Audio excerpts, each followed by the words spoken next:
Hello friends, ಎಲ್ರಿಗೂ ನಮಸ್ಕಾರ. ನಾನಿವತ್ತು ಟೊಮೊಟೊ ಕಾಯಿ ಚಟ್ನಿ ಮಾಡ್ಕೊಂಡಿದ್ದೀನಿ. ದೋಸೆ ಕಾಂಬಿನೇಷನ್ ಮತ್ತೆ ಬಿಸಿ ಅನ್ನದ ಜೊತೆ ಚೆನ್ನಾಗಿರುತ್ತೆ ಅಂತೇಳಿ. ಈ ಟೊಮೊಟೊ ಕಾಯಿ ಚಟ್ನಿನ ಮಾಡೋದೀಗೆ ಏನೇನು ಬೇಕಂತ ನೋಡೋಣ ಬನ್ನಿ. ನಾನಿಲ್ಲಿ ಟೊಮೊಟೊ ಕಾಯಿ ಚಟ್ನಿ ಮಾಡ್ತಾ ಇದ್ದೀನಿ. ಟೊಮೊಟೊ ಕಾಯಿ ತರ ತಗೊಂಡು ಬಂದಿದ್ದೀನಿ, ಒಂದು 5. ಸ್ವಲ್ಪ ಕೊತ್ತಂಬರಿ ಸೊಪ್ಪು, ಈರುಳ್ಳಿ 1 ತಗೊಂಡಿದ್ದೀನಿ. ನಿಮ್ಮ ಹುಣಸೆಹಣ್ಣು ಸ್ವಲ್ಪ ಒಂದು ಅರ್ಧ ನಿಂಬೆಹಣ್ಣು ಗಾತ್ರ ಆದ್ರೆ ಸಾಕಾಗುತ್ತೆ. ಒಂದು 3 ಬೀಜದಷ್ಟು ಹುಣಸೆಹಣ್ಣಿದೆ. ಕರಿಬೇವಿನ ಸೊಪ್ಪು ಸ್ವಲ್ಪ, ಶುಂಠಿ ಅರ್ಧ ಇಂಚಷ್ಟು, ಹಸಿಮೆಣಸಿನಕಾಯಿ ಕೂಡ 5 ತಗೊಂಡಿದ್ದೀನಿ. ಖಾರಕ್ಕೆ ನೋಡಿ ತಗೊಳ್ಳಿ. ಟೊಮೊಟೊಸ್ನು ಹುಣಸೆಹಣ್ಣೆಲ್ಲ ಹಾಕ್ತಾ ಇದೀವಿ, ಸ್ವಲ್ಪ ಹುಳಿ ಇರುತ್ತೆ. ಸ್ವಲ್ಪ ಬೆಲ್ಲ ಕೂಡ ಆಡ್ ಮಾಡೋದ್ರಿಂದ ಹುಳಿ ಸ್ವೀಟ್ ಇದ್ದಾಗ ಸ್ವಲ್ಪ ಖಾರ ಕೂಡ ಜಾಸ್ತಿ ಇದ್ರೆ ಚೆನ್ನಾಗಿರುತ್ತೆ. ತುಪ್ಪ 1 ಸ್ಪೂನ್ ಅಷ್ಟು, ಎಣ್ಣೆ 2 ಸ್ಪೂನ್ ಅಷ್ಟು ಬೇಕಾಗುತ್ತೆ. ಇದು ಒಗ್ಗರಣೆ ಐಟಮ್ಸ್. ಕರಿಬೇವಿನ ಸೊಪ್ಪು ಒಂದು ಸ್ವಲ್ಪ, ಇದು ಸಾಂಬಾರ್ ಈರುಳ್ಳಿ, ನಾಟಿ ಈರುಳ್ಳಿ ತಗೊಂಡಿದ್ದೀನಿ ಒಂದು 7-8 ಅಷ್ಟು ಸಣ್ಣದಾಗಿ ಕಟ್ ಮಾಡಿ ಇಟ್ಕೊಂಡಿದ್ದೀನಿ. ಉದ್ದಿನ ಬೇಳೆ ಅರ್ಧ ಸ್ಪೂನ್ ಅಷ್ಟು, ಉಪ್ಪು ರುಚಿಗೆ ತಕ್ಕಷ್ಟು, ಸಾಸಿವೆ 1/4 ಸ್ಪೂನು, ಬೆಲ್ಲ ರುಚಿಗೆ ತಕ್ಕಷ್ಟು, ಒಂದು ಅರ್ಧ ನಿಂಬೆಹಣ್ಣು ಗಾತ್ರ ತಗೊಂಡ್ರೆ ಸಾಕಾಗುತ್ತೆ. ಹುಣಸೆಹಣ್ಣು ಎಷ್ಟು ತಗೋತೀರ ಅಷ್ಟೇ ಬೆಲ್ಲ ತಗೊಂಡು ನಡೆಯುತ್ತೆ. ಜೀರಿಗೆ ಕೂಡ 1/4 ಸ್ಪೂನು, ಬೆಳ್ಳುಳ್ಳಿ 1 ಗೆಡ್ಡೆ ಅಷ್ಟು ಜಜ್ಜಿ ಇಟ್ಕೊಂಡಿದ್ದೀನಿ. ತುಂಬಾ ಸಿಂಪಲ್, ಬೇಗ ಕೂಡ ಆಗುತ್ತೆ. ಮಾಡೋದು ಹೇಗೆ ಅಂತ ನೋಡೋಣ. ನೋಡಿ, ಟೊಮೊಟೊ ಕೂಡ ತೊಳೆದ್ಬಿಟ್ಟು ಸಣ್ಣದಾಗಿ ಹೆಚ್ಚಿಟ್ಕೊಂಡಿದ್ದೀನಿ. ದಪ್ಪ ಕೂಡ ಹೆಚ್ಚಬಹುದು, ಸಣ್ಣದಾಗಿ ಹೆಚ್ಚಿದ್ರೆ ಬೇಗ ಕೂಡ ಸಾಫ್ಟ್ ಆಗಿ ಬೇಯುತ್ತೆ. ಈರುಳ್ಳಿ 1 ಸಣ್ಣದಾಗಿ ಹೆಚ್ಚಿಟ್ಕೊಂಡಿದ್ದೀನಿ. ಹಸಿಮೆಣಸಿನಕಾಯಿ ಕೂಡ ಉದ್ದುದ್ದ ಹಂಗೆ ಹಾಕ್ಬೇಡಿ, ಮೈ ಮೇಲೆ ಸಿಡಿಯುತ್ತೆ. ಹಾಗಾಗಿ ಸ್ವಲ್ಪ ಕಟ್ ಮಾಡಿ ಇಟ್ಕೊಂಡಿದ್ದೀನಿ. ಈಗ ಫ್ರೈ ಮಾಡ್ಕೊಂಡು ನಾನಿಲ್ಲಿ 1 ಸ್ಪೂನ್ ಅಷ್ಟು ಎಣ್ಣೆ ಹಾಕೊಂಡಿದ್ದೀನಿ. ಆ ಎಣ್ಣೆಗೆ ಹಸಿಮೆಣಸಿನಕಾಯಿ ಮತ್ತೆ ಈರುಳ್ಳಿ ಹಾಕೊಳ್ಳೋಣ. ಸ್ವಲ್ಪ ಶುಂಠಿ ತುರಿ ಕೂಡ ಹಾಕೊಳ್ತಿದ್ದೀನಿ. ಸ್ವಲ್ಪ ಚೆನ್ನಾಗಿ ಫ್ರೈ ಮಾಡ್ಕೊಳ್ಳಿ, ಟೇಸ್ಟ್ ಚೆನ್ನಾಗಿರುತ್ತೆ. ನಾವಿಲ್ಲಿ ನೀರು ಬಳಸೋದಿಲ್ಲ, ಹಾಗಾಗಿ ಸ್ವಲ್ಪ ಫ್ರೈ ಮಾಡಿದ್ರೆ ಟೇಸ್ಟ್ ತುಂಬಾನೇ ರುಚಿಯಾಗಿರುತ್ತೆ. ಇದೊಂದು ಅರ್ಧ ನಿಮಿಷ ಫ್ರೈ ಮಾಡಿ, ಆಮೇಲೆ ಟೊಮೊಟೊ ಹಾಕೊಳ್ಳಿ. ನೋಡಿ, ಈರುಳ್ಳಿ ಹಸಿಮೆಣಸಿನಕಾಯಿ ಒಂದು ಅರ್ಧ ನಿಮಿಷ ಫ್ರೈ ಆದ್ಮೇಲೆ ಹೆಚ್ಚಿರೋಂಥ ಟೊಮೊಟೊ ಕಾಯಿ ಹಾಕೊಳ್ಳೋಣ.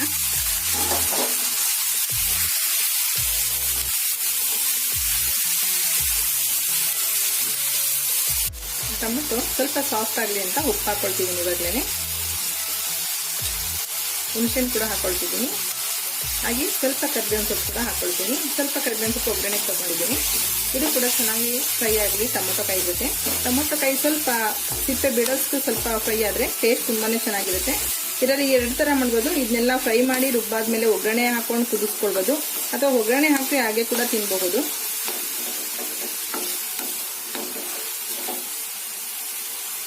ಸ್ವಲ್ಪ ಸಾಫ್ಟ್ ಆಗಿ ನೋಡಿ. ಟೋಟಲ್ ಒಂದು 2 ನಿಮಿಷ ಟೊಮೊಟೊ ಕಾಯಿನ ಫ್ರೈ ಮಾಡಿದ್ರೆ ಸಾಕು, ಮೀಡಿಯಂ ಫ್ಲೇಮ್ನಲ್ಲಿ. ಸ್ವಲ್ಪ ಸಾಫ್ಟ್ ಆಗಿದೆ, ಕಲರ್ ಕೂಡ ಚೇಂಜ್ ಆಗಿದೆ ನೋಡಿ. ಈಗ ಸ್ಟವ್ ಆಫ್ ಮಾಡೋಣ. ಆಫ್ ಮಾಡಿಬಿಟ್ಟು ಸ್ವಲ್ಪ ಕೊತ್ತಂಬರಿ ಸೊಪ್ಪು ಹಾಕೊಳ್ಳೋಣ. ಕೊತ್ತಂಬರಿ ಸೊಪ್ಪು ಜಸ್ಟ್ ಈ ಬಿಸಿಗೆನೆ ಮಿಕ್ಸ್ ಆಗುತ್ತೆ.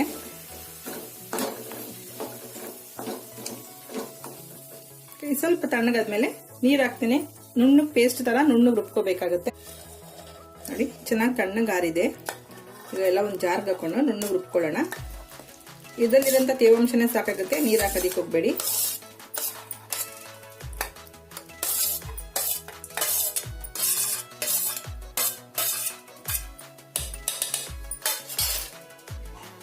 ನೋಡಿ, ರುಬ್ಕೊಂಡಾಗಿದೆ, ನೀರು ಹಾಕಿಲ್ಲ, ಹಾಗೆ ರುಬ್ಕೊಂಡಿದ್ದೀನಿ. ಬೇಕಾದ್ರೆ ಮಾತ್ರ ಒಗ್ಗರಣೆ ಮಿಕ್ಸ್ ಮಾಡಿ, ಇಲ್ಲ ಅಂದ್ರೆ ಹೀಗೆ ಕೂಡ ತುಪ್ಪ ಹಾಕೊಂಡು ಬಿಸಿ ಅನ್ನಕ್ಕೆ ಅಥವಾ ಚಪಾತಿ, ರೊಟ್ಟಿ, ದೋಸೆ ಎಲ್ಲದಕ್ಕೂ ತಿನ್ಬಹುದು. ಸ್ವಲ್ಪ ಒಗ್ಗರಣೆ ಮಾಡ್ಕೊಳ್ತಿದ್ದೀನಿ. 1 ಸ್ಪೂನ್ ಅಷ್ಟು ಎಣ್ಣೆ ಹಾಕಿದ್ದೀನಿ. ಪ್ಯಾನ್ ಬಿಸಿ ಆದ್ಮೇಲೆ ಸ್ವಲ್ಪ ತುಪ್ಪ ಹಾಕೊಳ್ಳೋಣ. ಈಗ ತುಪ್ಪ ಕರಗಿದೆ, ಸ್ವಲ್ಪ ಸಾಸಿವೆ ಹಾಕೊಳ್ಳೋಣ. ಸಿಡಿತಾ ಇದ್ದಂಗೆ ಉದ್ದಿನ ಬೇಳೆ, ಜೀರಿಗೆ, ಬೆಳ್ಳುಳ್ಳಿ, ಈರುಳ್ಳಿ ಚೆನ್ನಾಗಿ ಫ್ರೈ ಆಗಬೇಕಿದು. ಕಲರ್ ಚೇಂಜ್ ಆದಷ್ಟು ಫ್ರೈ ಮಾಡ್ಕೊಳ್ಳೋಣ. ನಿಮಗೆ ಖಾರ ಕಮ್ಮಿ ಅನ್ಸುತ್ತೆ, 1-2 ಹಸಿಮೆಣಸಿನಕಾಯಿ ಅಥವಾ ಒಣ ಮೆಣಸಿನಕಾಯಿ ಕೂಡ ಮುರಿದು ಹಾಕೊಳ್ಬಹುದು. ಸ್ವಲ್ಪ ಕರಿಬೇವಿನ ಸೊಪ್ಪು ಹಾಕೊಂಡು ಈರುಳ್ಳಿಗೆ ಮಾತ್ರ ಎಷ್ಟು ಬೇಕೋ ಅಷ್ಟು ಉಪ್ಪು ಹಾಕೊಳ್ತಿದ್ದೀನಿ. ನಾವಿಲ್ಲಿ ತುಂಬಾ ಹೊತ್ತು ಕುದಿಸಲ್ಲ, ಅದನ್ನ ಹಾಕಿ ಜಸ್ಟ್ ಮಿಕ್ಸ್ ಮಾಡೋದಷ್ಟೇ. ಹಾಗಾಗಿ ಈರುಳ್ಳಿ ಬೆಳ್ಳುಳ್ಳಿನ ಚೆನ್ನಾಗಿ ಫ್ರೈ ಮಾಡ್ಕೊಳ್ಳಿ, ಟೇಸ್ಟ್ ತುಂಬಾನೇ ಚೆನ್ನಾಗಿರುತ್ತೆ. ಈಗ ಏನು ರುಬ್ಕೊಂಡಿದ್ದೋ ಟೊಮೊಟೊ ಪೇಸ್ಟ್ ಅದನ್ನ ಹಾಕೊಳ್ಳೋಣ.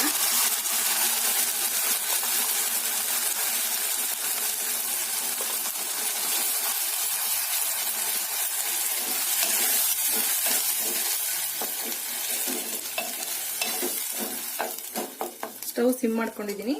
ಸ್ವಲ್ಪ ಬೆಲ್ಲ ತಗೊಂಡಿದ್ದಲ್ಲ, ಬೆಲ್ಲ ನಿಮ್ಗೆ ಇಷ್ಟ ಆದ್ರೆ ಹಾಕೊಳ್ಳಿ, ಚೆನ್ನಾಗಿರುತ್ತೆ ಖಟ್ಟ-ಮಿಠ. ಹಾಗಾಗಿ ಸ್ವಲ್ಪ ಹುಣಸೆಹಣ್ಣು ಮತ್ತೆ ಟೊಮೊಟೊ ಕಾಯಿ ಹುಳಿ ಎಲ್ಲಾನು ಬ್ಯಾಲೆನ್ಸ್ ಮಾಡುತ್ತದು.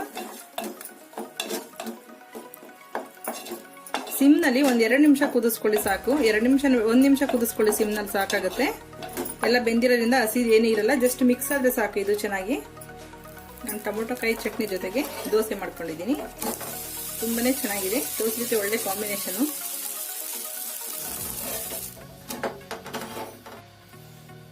ಎಷ್ಟು ಸುಲಭವಾಗಿ ಮನೆಯಲ್ಲಿ ಟೊಮೊಟೊ ಕಾಯಿ ಚಟ್ನಿ ಮಾಡ್ಕೊಳ್ಬೋದು ಅಂತ ನೋಡಿದ್ರಲ್ಲ ಫ್ರೆಂಡ್ಸ್. ನಾನಿಲ್ಲಿ ದೋಸೆ ಜೊತೆಗೆ ಕಾಂಬಿನೇಷನ್ ತಗೊಂಡಿದ್ದೀನಿ. ಬಿಸಿ ಅನ್ನಕ್ಕೆ ಸ್ವಲ್ಪ ತುಪ್ಪ ಹಾಕಿ ಟೊಮೊಟೊ ಚಟ್ನಿನ ಮಿಕ್ಸ್ ಮಾಡ್ಕೊಂಡಿದ್ದೀನಿ. ತುಂಬಾನೇ ಒಳ್ಳೆ ಕಾಂಬಿನೇಷನ್, ಚಪಾತಿಗೆಲ್ಲ ಚೆನ್ನಾಗಿರುತ್ತೆ. ನಾನಿಲ್ಲಿ ನೀರು ಮಿಕ್ಸ್ ಮಾಡಿಲ್ಲ, ನಿಮಗೆ ಬೇಕಂದ್ರೆ ನೀರು ಮಿಕ್ಸ್ ಮಾಡ್ಕೊಂಡು ಇನ್ನು ಸ್ವಲ್ಪ ಲಿಕ್ವಿಡ್ ತರ ಕೂಡ ಮಾಡ್ಕೊಳ್ಬೋದು. ಇದನ್ನ ಆರಾಮಾಗಿ ಫ್ರಿಜ್ನಲ್ಲಿ ಒಂದು 2 ದಿವಸ ಸ್ಟೋರ್ ಮಾಡ್ಬೋದು. ತುಂಬಾನೇ ಚೆನ್ನಾಗಿರುತ್ತೆ, ಟೇಸ್ಟಿಯಾಗಿರುತ್ತೆ. ನೀವು ಕೂಡ ಮನೇಲಿ ಒಂದ್ಸಲ ಟ್ರೈ ಮಾಡಿ ನೋಡಿ, ನಿಮಗೂ ಇಷ್ಟ ಆಗುತ್ತೆ. ಓಕೆ ಫ್ರೆಂಡ್ಸ್, ನಾನು ಮಾಡಿದಂಥ ಟೊಮೊಟೊ ಕಾಯಿ ಚಟ್ನಿ ಇಷ್ಟ ಆದರೆ ಲೈಕ್ ಮಾಡಿ, ಶೇರ್ ಮಾಡಿ, ಸಬ್ಸ್ಕ್ರೈಬ್ ಮಾಡಿ. ನಿಮ್ಮ ಅಭಿಪ್ರಾಯ ಅನಿಸಿಕೆಗಳನ್ನ ಕಾಮೆಂಟ್ ಬಾಕ್ಸಲ್ಲಿ ಹಾಕಿ. Okay, bye, thank you.